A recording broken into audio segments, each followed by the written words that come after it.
নিফটিতে আজকে মাত্র 20 পয়েন্টের জন্য যা মারপিট হলো তা কিন্তু অসাধারণ এক কথায়।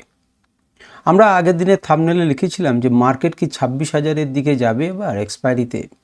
আজকে আমরা দেখলাম যে 26,000-এর কাছ থেকে মার্কেট ঘুরে এলো 11 পয়েন্ট, 10 পয়েন্ট, 11 পয়েন্টের কাছ থেকে পিছন থেকে মার্কেট ঘুরে এলো। মার্কেটকে কিন্তু যেতে দিচ্ছিল না।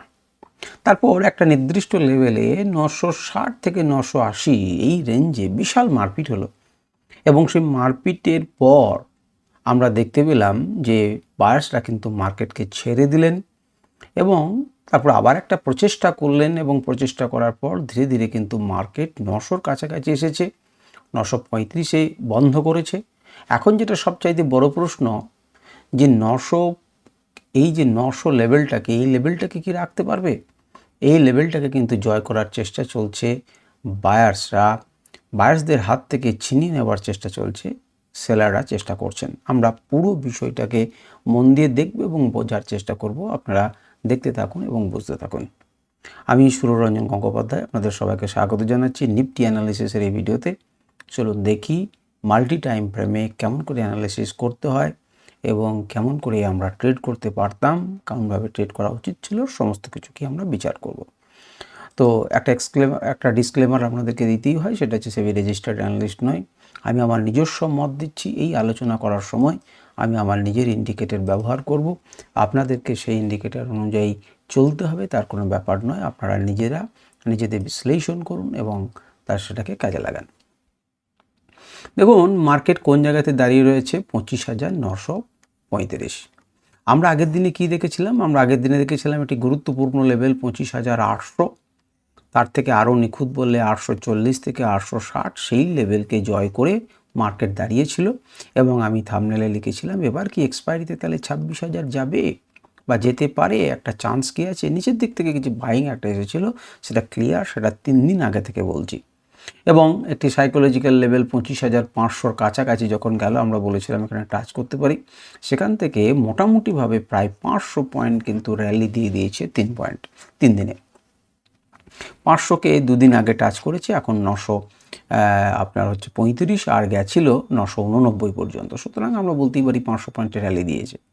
কিন্তু এটা কি খুব সন্তুষ্ট আমরা হব? 67 পয়েন্ট যে আজকে বেড়েছে, এটা কি সন্তুষ্ট হব? সন্তুষ্ট হওয়ার কোনো কিন্তু জায়গা খুব একটা বেশি নেই। এখন দেখতে হবে যে 900 এই পয়েন্টটাকে সে রক্ষা করতে পারে কিনা। যদি আজকে সারাদিনের রেঞ্জটাকে দেখি তাহলে দেখুন 900-র নিচে কিন্তু নামিয়েছিল, এমন নয় যে নামায়নি। 870 লো এবং হাই দিয়েছে 989। 26,000-কে ছুতে দেয়নি, সাইকোলজিক্যাল লেভেলটা কিন্তু বাদ আছে।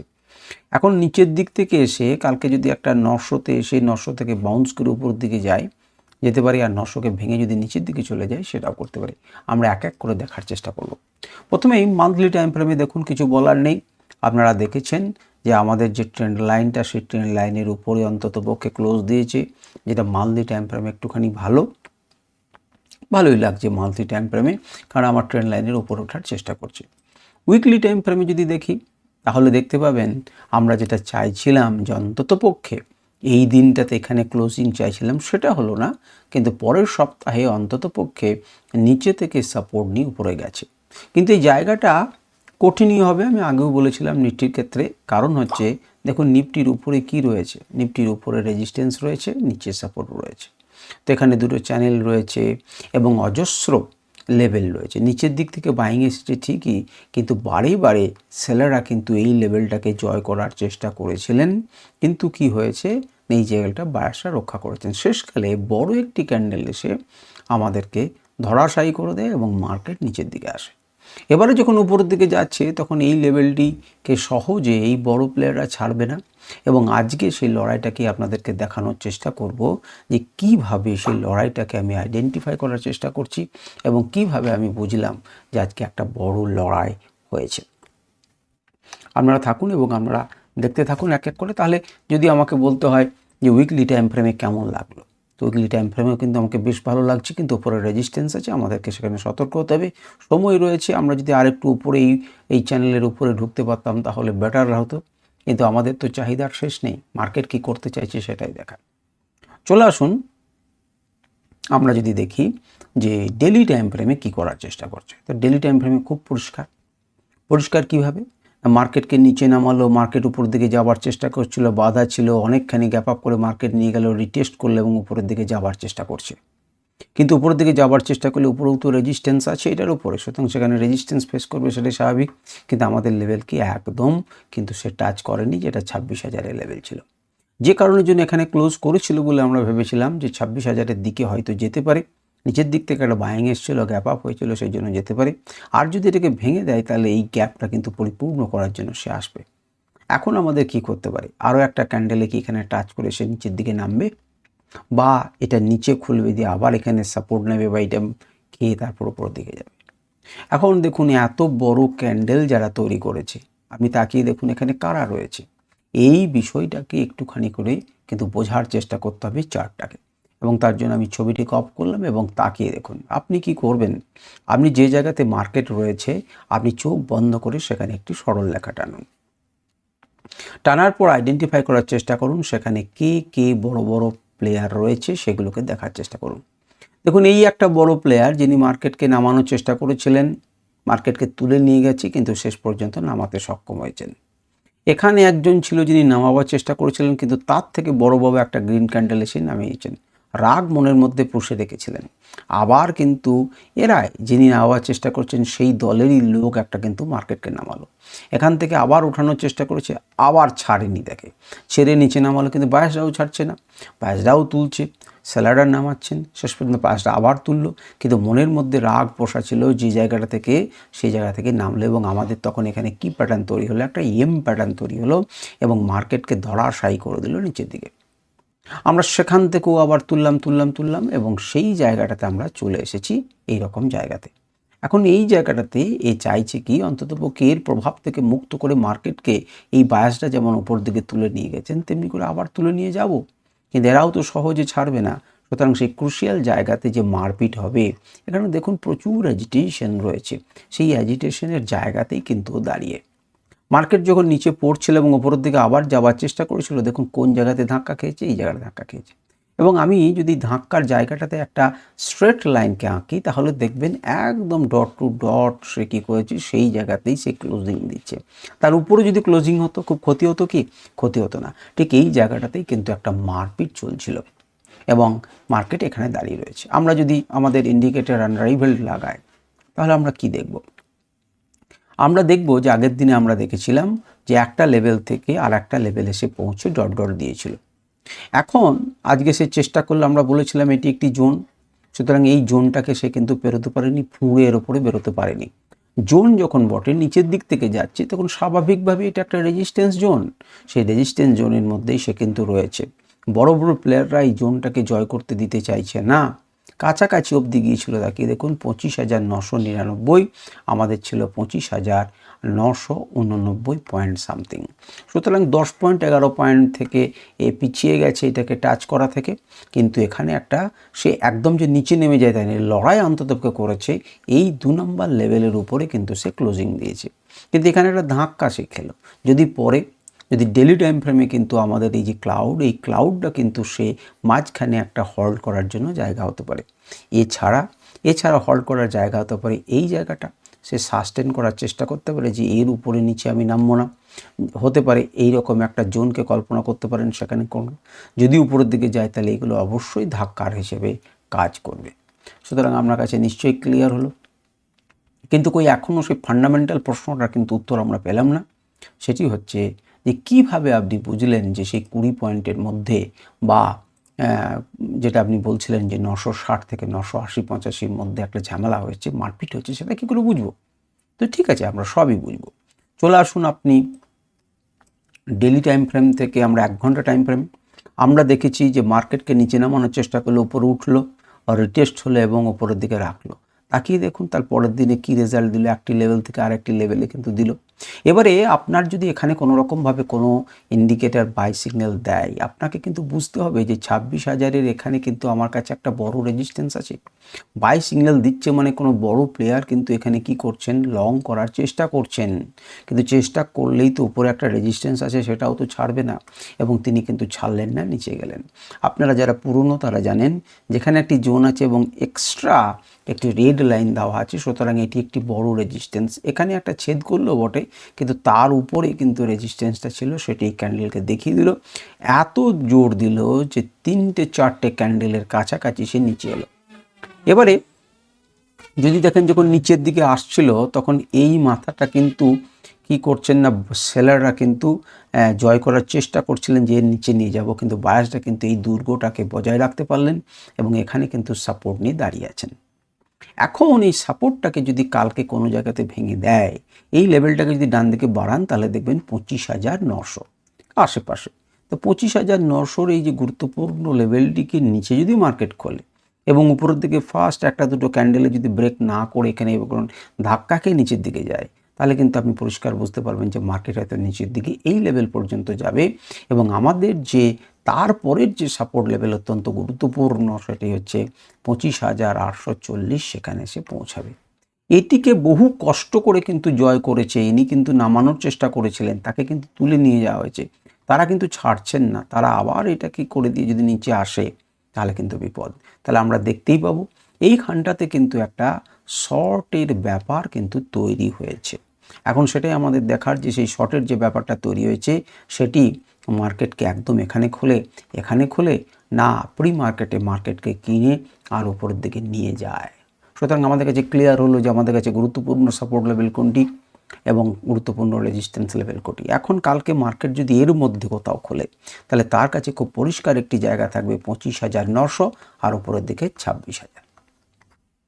প্রথম 15 মিনিট কি করছে আপনারা ভালো করে দেখুন, ভাঙছে কি ভাঙছে না। সারাদিন কিন্তু সেখানে বেস তৈরি করে উপর দিকে যেতে পারে। যেমন অনেকক্ষণ সময় সে কাটিয়েছিল, তেমনি অনেকক্ষণ সময় সেখানে কাটিয়ে তার পরের দিনে কিন্তু আবার গ্যাপ আপ সে দিতে পারে।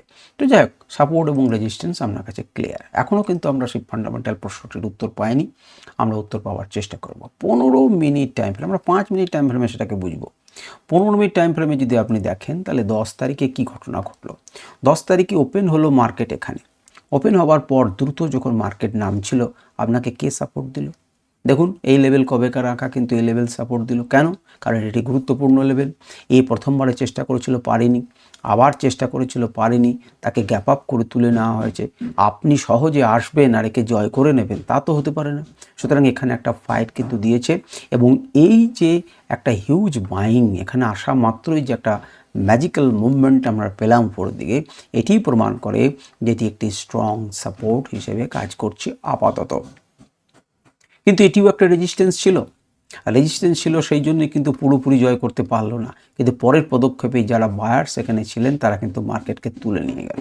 একটু দুর্বল হলো, ধীরে ধীরে মার্কেটকে জয় করলো এবং জয় করে একদম রেজিস্ট্যান্সের কাছে কিন্তু ধাক্কা খেলো। দেখুন যখন আমরা বড় টাইম ফ্রেমে করছিলাম তখন আমাদের কাছে 26,000টা ছিল, এখন কিন্তু 26,000 নেই। ছোটো টাইম ফ্রেমে কিন্তু আমরা কি হয়েছে, আরও নিখুঁত লেভেল পেয়েছি, এবং সেই নিখুঁত লেভেলে ডট টু ডট সে কী করেছে, রেজিস্ট্যান্স ফেস করেছে, এবং রেজিস্ট্যান্স ফেস করে সে উপরের দিকে ওঠার চেষ্টা করছিল। এবারে যদি আমরা এখানে দেখি যে এখানে কি ঘটনা ঘটছে, আমাদেরকে ইন্ডিকেট কি করছে, তাহলে আপনারা দেখবেন যে এই রকম জায়গাতে আপনাদের কি মনে হচ্ছে, এইরকম জায়গাতে কি হচ্ছিল, ধীরে ধীরে উঠছিল এবং কি হচ্ছিল। আমি একবার সিগন্যাল ইন্ডিকেটরটা লাগাচ্ছি এবং আপনাদেরকে বোঝানোর চেষ্টা করছি। দেখুন সিগন্যাল ইন্ডিকেটরটি যদি দেখেন তাহলে কি দেখবেন, আমরা দেখবেন যে এখানে কিন্তু লং পজিশন দিয়েছিল এবং সেই অনুযায়ী আমাদের টার্গেট হয়তো ফুলফিল হয়েছে, কিন্তু কিছুক্ষণ পরে শর্ট সিগন্যাল জেনারেট হলো এই জায়গাটাতে। অর্থাৎ মার্কেট কিন্তু নিচের দিকে যেতে চাইছে, বড় প্লেয়াররা কিন্তু মার্কেটকে শর্ট করেছে, কিন্তু ট্র্যাপ করার জন্য ধীরে ধীরে মার্কেটকে উপরে নিয়ে গেছে, বা বায়াসটা বলছে না আমরা যেতে দেবো না, আমরা তুলছি বললেই তো আর হবে না। এখানে রেজিস্ট্যান্স এরিয়া রয়েছে, রেজিস্ট্যান্স 1, 2 এবং 3 এই সমস্ত রেজিস্ট্যান্স এরিয়া রয়েছে। এবারে যখন রেজিস্ট্যান্স এরিয়ার কাছাকাছি গেল, আপনারা যদি একটু বড় করেন তাহলে দেখবেন একদম ক্লিয়ারলি পাবেন ওই রেজিস্ট্যান্সের উপরে কোনোভাবে মার্কেটকে ক্লোজ করতে দেয়নি। এই 3 নাম্বার রেজিস্ট্যান্স, এই যে দুটো মিলিয়ে জোন 2 এবং 3, এইটার উপরে কাউকে ক্লোজ করতে দিয়েছে? দেয়নি। চেষ্টা করেছিল, কিন্তু এই যে আমাদের রানি কালারের একটা জোন রয়েছে সেখানে দেখুন পরিষ্কারভাবে ধাক্কা খেয়েছে, এই লেভেলের উপরে ওঠেনি। রেজিস্ট্যান্স মানে তো বাধা, কিন্তু অনেক আগে কিন্তু শর্ট সিগন্যাল জেনারেট হয়েছে, জেনারেট হওয়ার পর কিন্তু উপরে গেছে, এবং যেখান থেকে শর্ট করতে হবে তার নিচে কিন্তু কোনো ক্লোজ হয়নি, এবং মার্কেটকে কিন্তু ট্র্যাক করে উপর দিকে নিয়ে গেছে।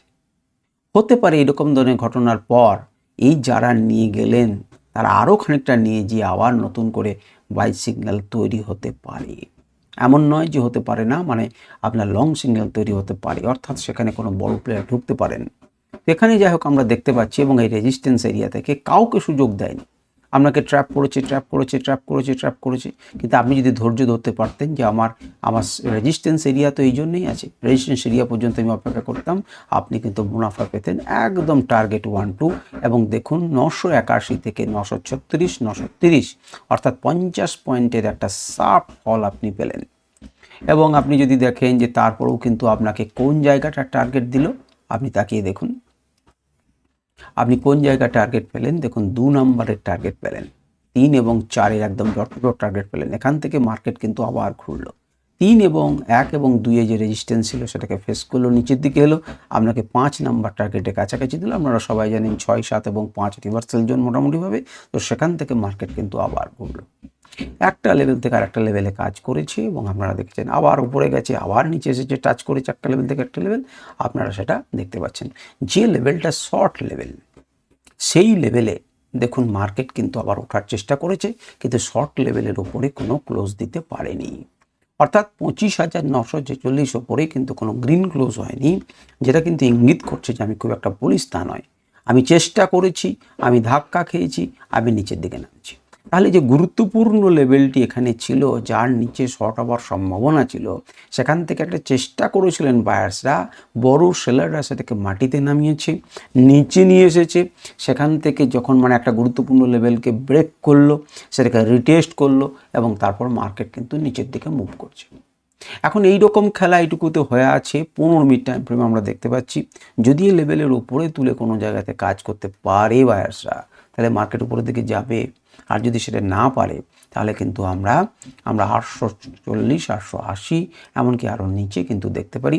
এবং আমাদের এই রকম জায়গাতে যেখানে এসে একটা গুরুত্বপূর্ণ লেভেল থেকে গ্যাপ আপ তৈরি হয়েছিল, মার্কেটকে তুলে নিয়ে গিয়েছিল, গ্যাপ আপ আমরা ঠিক বলবো না, গ্যাপ আপই বলবো, তো সেখান থেকে কিন্তু মার্কেট আবার একবার এসে সেখান থেকে আবার বাউন্স ব্যাক করতে পারে। আর এই লেভেলটাকে যদি সেলারদের জয় করতে হয়, মার্কেট এখানে খুলবে। তো মার্কেট কোথায় খুলছে তার উপরে গুরুত্বপূর্ণ, এবং সেই হিসেবে আপনাদেরকে লেভেলগুলোকে চেক করতে হবে। এই রকম লেভেলগুলোকে নোট করে রাখুন, যেটি দেখতে পাচ্ছেন একদম ডিটো তাকে ফলো করছে। আপনি আর কি করতে পারেন, আপনি এখানে একটা ট্রেন্ড লাইনকে এঁকে রাখতে পারেন। দেখুন কি বিউটিফুলি ট্রেন্ড লাইনটা পালিত হচ্ছে। তো এই ট্রেন্ড লাইনটা পালিত হচ্ছে, এখানে এসেছে। এখন খুবই কপাল ভালো হবে যদি এখান থেকে মার্কেট ওঠে। যদি মার্কেট মনে করুন এখানে খুললো, তাহলে এটি কী হিসেবে কাজ করবে, রেজিস্ট্যান্স, জোড়া ফলা, এবং সেখান থেকে মার্কেট নামতে পারে। হতে পারে এই রেজিস্ট্যান্সকে ভেঙে তারা ক্লোজ করলো, আপনি ক্লোজিংয়ের জন্য অপেক্ষা করবেন, আপনি দেখবেন যে কীভাবে রিয়াক্ট করছে, এবং তার সাপেক্ষে আপনি বিচার করবেন। সুতরাং অনায়াসে আমরা এইভাবে একটা ট্রেন্ড লাইন রাখতে পারি। আমরা আর কি করতে পারি, যে উপরের দিকে যাওয়ার কিছু বলুন, আপনি উপরের দিকে এইভাবে একটা ট্রেন্ড লাইনকে এঁকে রাখতে পারেন, এবং নিচের দিকে এইভাবে একটা ট্রেন্ড লাইনকে এঁকে রাখতে পারেন। ব্যাস, আপনি বেঁধে ফেলেছেন। মার্কেট তো এখানে খুলবে বা এখানে খুলবে, বা এখানে যদি খোলে তাহলে আপনি দেখবেন যে কোন দিকে ভাঙছে, এবং সেই হিসেবে আপনি বিচার বিবেচনা করবেন। তো এটা হচ্ছে 15 মিনিটে, কিন্তু এখনও পর্যন্ত আমরা জানতে পারলাম না যে কি করে বুঝলেন যে 960 থেকে 980 পর্যন্ত একটা মারপিট হয়েছে। আগামী 15 মিনিটের ট্রেন্ড লাইনে বললাম, এবার 5 মিনিটে একটু দেখে নিন। দেখুন 5 মিনিটেও মোটামুটিভাবে আমাদের এখান থেকে সাপোর্ট নিয়ে মার্কেট উঠেছে, চেষ্টা করেছে উপরের দিকে যাওয়ার, পারছে না। একটা এম প্যাটার্ন তৈরি করলো, ব্রেক করে মার্কেট নিচে চলে এলো। একটি এম প্যাটার্ন তৈরি করলো, ব্রেক করলো, নিচের দিকে চলে এলো। দেখুন এখানে এখানে প্রথমবার চেষ্টা করেছিল, সেই পর্যন্ত এসে সে একটা ফেক ব্রেকআউট করার মতো তৈরি করলো, এবং মার্কেটকে নিচে নামা। আমি কি দেখে বুঝলাম সেইটাকে আমরা বোঝার জন্য ছবিটাকে বন্ধ করছি, এবং সিগন্যাল ইন্ডিকেটরকে ব্যবহার করছি।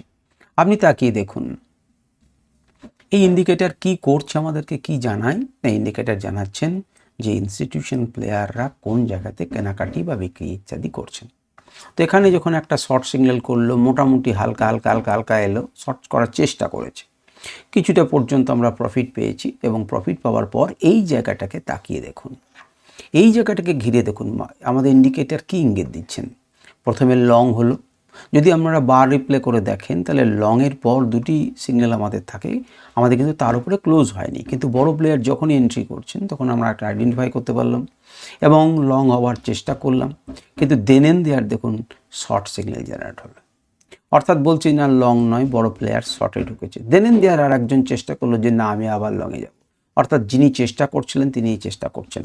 এই জায়গাটাকে, এরিয়াটাকে যদি আপনি মার্ক করেন তাহলে দেখবেন যে 960 থেকে 980 85 পর্যন্ত, 82 পর্যন্ত বা 66 থেকে 86 পর্যন্ত, যাই হোক এখানে 20-22 পয়েন্টের একটা তীব্র মারপিট আপনি দেখতে পাচ্ছেন। একদল কিনছেন, দেন দেয়ার একজন সেল করছেন, একজন কিনছেন, দেন দেয়ার আর এক দল বা একজন সেল করছেন প্রচুর টাকা, যেখানে মার্কেটকে কন্ট্রোল করা হচ্ছে এই এরিয়াটা। তাহলে এখান থেকে আমরা কি সিদ্ধান্ত পাই? আমরা এই সিদ্ধান্ত পাই যে আর যাই হবে হোক এই এরিয়াটা একটা গুরুত্বপূর্ণ এরিয়া, যেটি মার্কেটকে কোন দিকে নিয়ে যাব তার প্রচেষ্টা কিন্তু বায়ার্স এবং সেলাররা করেছেন। একাধারে বারবার কিন্তু মারপিট করেছেন, কিন্তু শেষ পর্যন্ত জয়ী কারা হয়েছেন? সেলাররা। তারা কিন্তু মার্কেটকে নিচে নামিয়ে দিয়েছে। যদি আমরা এটাকে ডান দিকে নিয়ে যাই তাহলে কি দাঁড়ায় দেখুন তো, বায়ার্সরা কিন্তু হাল ছাড়েনি, শেষ পর্যন্ত আবার একবার লং সিগন্যাল তারা জেনারেট করেছিল, কিন্তু তারা দেখুন কোন পর্যন্ত নিয়ে গেল, এই পর্যন্ত। যে লেভেলকে ঘিরে মারপিট চললো এত, সেই লেভেলের জায়গাতে এসে কিন্তু মার্কেট পরাস্ত হলো এবং বড় প্লেয়াররা দেখুন আবার মার্কেটকে নিচে নামিয়ে দিল এবং শেষবারে সেখানে শর্ট সিগন্যাল জেনারেট হলো। এখন যদি বায়ার্সদেরকে কাজ করতেই হয় যে আমি মার্কেটকে তুলে নিয়ে যাব, তাহলে কি ঘটনা ঘটবে? তাহলে পরে এই এরিয়াটাকে অবশ্যই তাকে জয় করতে হবে। সুতরাং আমরা চার্টে এই এরিয়াটাকে গুরুত্বপূর্ণভাবে দিয়ে রাখুন। যদি দেখেন যে মার্কেট এখানে খুললো তাহলে বায়ার্সরা খেপে গেছেন, এই এরিয়াটাকে তাদেরকে জয় করতে দেবেন না, 980-কে তারা জয় করবেন। 26,000-এর মানে সাইকোলজিক্যাল লেভেল তাদের চায়। সুতরাং উপরে যদি আসে, নিচের দিকে যদি আসেও সে একবার টেস্ট করতে আসবে এবং তারপর কিন্তু সেটাকে সাস্টেন করার চেষ্টা করবে। যদি নিচের দিক থেকে ধীরে ধীরে তোলার চেষ্টা করে তাহলে পরেও আমরা বলতে পারবো যে এখনো পর্যন্ত যদি আপনারা দেখেন তাহলে এই লেভেলকে সে কিন্তু ছাড়েনি। এই লেভেলটাতে একটা বাইং লেভেল হয়েছিল, এখন দেখার দরকার আছে যে এই লেভেলটা তারা মেনটেন করতে পারে কি পারে না। যদি এরকম কাছাকাছি কোথাও খোলে তাহলে এখানে যদি সাপোর্ট নেয় তাহলে জানবেন যে সঙ্গ দিচ্ছে। যদি এর নিচে খোলে, 900-র নিচে খোলে, তাহলে জানবেন 900 রেজিস্ট্যান্স হিসেবে কাজ করবে এবং একে ভেঙে ক্লোজ করে যতক্ষণ পর্যন্ত না সাস্টেন করবে আমাদের উপরের দিকে ভাবনা চিন্তা করার কোনো জায়গা নেই। তাহলে এই হচ্ছে 5 মিনিট টাইম ফ্রেমের আলোচনা। দেখুন আরও নিখুঁতভাবে, আরও ভালোভাবেই আলোচনা করা যায়, কিন্তু আপনারা আশা করবেন, জানেন যে আমি কেন সেটা করতে পারি না, আপনারা নিজ গুণে আমাকে সেটা ক্ষমা করবেন। দেখুন ওপেন ইন্টারেস্টের গল্প যদি দেখি তাহলে প্রথমে 26,000-এ দেখতে হয়, আমি কিন্তু 17 তারিখের জন্য দেখছি। এক্সপায়ারিকে 17 তারিখ করে নিয়েছি আমি, 17ই ফেব্রুয়ারি, আর পুরনো দেখে লাভ নেই। তো 17 তারিখের গল্প যদি আমি দেখি তাহলে দেখব 26,000-এ সাপোর্ট রয়েছে 50,000 মতো, 51,000-এর মতো, আর বাধা দিচ্ছে 91,000, 40,000-এর মতো ডিফারেন্স। কিন্তু ইন্টারডে ডেটাটা দেখুন, ইন্টারডেতে কিন্তু 26,000-কে নিচে, 26,000-এর মার্কেট যাতে নিচে থাকে তার জন্য কিন্তু কল ওয়াই চেঞ্জ কিন্তু এখানে বেটার হয়েছে, বেশি হয়েছে। সুতরাং 26,000 এখনও পর্যন্ত বাধা হিসেবেই কাজ করছে। আজকের ডেটা অনুযায়ী আমরা দেখব সেটা, কিন্তু মজার ব্যাপার হচ্ছে 950-তে কিন্তু একটুখানি হলে পরেও সাপোর্ট দেওয়ার চেষ্টা করছে মার্কেট, অর্থাৎ 26,000-এর ঘাড়ে কিন্তু শ্বাস ফেলছে। 900-তে আমাদের সাপোর্ট ভালো রয়েছে, ইন্টারডেতে সাপোর্টও বেশি হয়েছে, পুট ওয়াই চেঞ্জ হয়েছে 37,938, আর সেখানে 16,000, ডবলের থেকে বেশি। সুতরাং একটা 900 থেকে একটা পুশ কিন্তু চলছে মার্কেটকে উপরের দিকে নিয়ে যাওয়ার জন্য, সেটা কিন্তু আজকে ডেটা অনুযায়ী। কালকে যে সেটা মিলবে তার কোনো ব্যাপার নেই, কালকে নতুন করে নতুন চিন্তা ভাবনা করবে সবাই, আমরা জানি না কি করবে, কিন্তু আমরা লেভেল অনুযায়ী চলবো এবং আগে দেখার এবং বিচার করার চেষ্টা করব। তো যাই হোক, আজকের ভিডিও এই পর্যন্ত। আপনাদের কোনো প্রশ্ন থাকলে অবশ্যই করবেন, আমি চেষ্টা করবো সেটার উত্তর দেওয়ার। আর কেমন লাগছে অবশ্যই জানাতে পারেন। ভালো থাকুন, সুস্থ থাকুন সবাই। আজকের ভিডিও এই পর্যন্ত।